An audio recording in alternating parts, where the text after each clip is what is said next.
Welcome back to Africa This Week. In a continent where data is the currency of accountability, Nigeria is bracing up for one of Africa's most important elections in 2019, where democratic process would be put to test in less than 30 days from now. Since political campaigns officially began last November, Africa's most populous nation has continued to witness the good, the bad, and the dramatic, a mix of what to expect in the coming days. Join me now to dig deep. I have Alfred Kemekpado, policy analyst and social commentator. Thank you so much for joining us on the program. Thank you. Yeah, of course, Nigeria is Africa's largest economy and democracy. How critical is this upcoming elections to the nation and to Africa? Definitely borrowing from what Nelson Mandela said about Nigeria getting it right to uplift the whole of Africa. It's very critical, not even beyond that, considering our economic input, our population input to the world, and the strategic place we hold both in economy, security, and the social environment of the whole of Africa, and the impression is going to launch about Africa. So it's critical and important, but most important, it's the upping of the welfare of the Nigerians. That is most important. Okay, so looking at the welfare of Nigerians, part of it is the collection of PVC, which it seems to be a little bit low compared to 2015. What would you say is responsible for the low turnout of the, acquiring of the PVCs? I think primarily what is responsible is the voters themselves. What we need to do as members of the media and civil society is for us to up the debate, or for us to increase the sensitization for people to see election beyond what they may be perceiving elections to be today. Elections is really not a festival, but a time to recruit, not just to recruit, but to recruit those that will steer the ship of state, those that will determine whether you have good hospitals, those that will determine whether you have good roads, those that will determine whether you have good jobs, those that will determine whether you have a better system that will function better, not for just we that are today, but for the generations ahead. So I think the problem is with the electorate. For me, as a person, I'm not too disturbed about the number of PVCs that are being collected. No.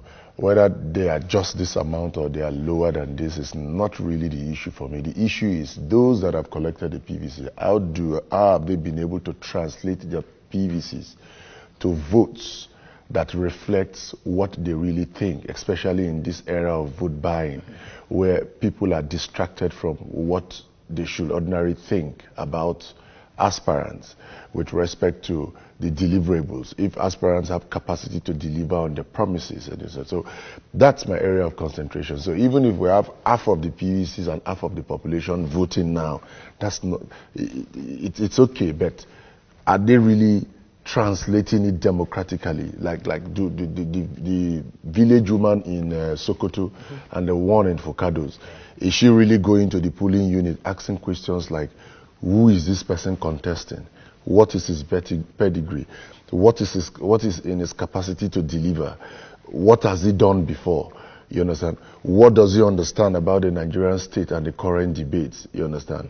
Okay, on the basis of this, let me vote for him. The reason is this: if we can get it up to that extent, then we may have succeeded in voting in people who have the capacity to deliver on the job, which will also increase our productivity as a country, and the voter turnout over time will increase. After all, there are democracies and there are systems that depend on electoral college. Going by your concerns as regards whether these PVCs that are being collected will translate into original votes based on original votes. If you look at the litmus test from the elections that we had in Ekiti and also the very recent one we had in Osun State, do you feel people would have learned the proper usage of their PVCs? Yeah, I think what to learn from the Ekiti, especially, we had the issues of vote buying. Then what we should also learn from that of Osun is that, to a large extent, I think from what we read in the papers and what we saw in the TV, democracy played. But the contradiction is, how come the marginal aspect of the voting, which was towards the tail end, was marred with so much violence and contradicted all that we had thought about the INEC and many other things. So the truth is, we have beyond teething problems within our electoral systems that we need to sort, you understand? So for now, let's call a spade a spade. INEC needs to up a game. INEC is still far from what we hope for. So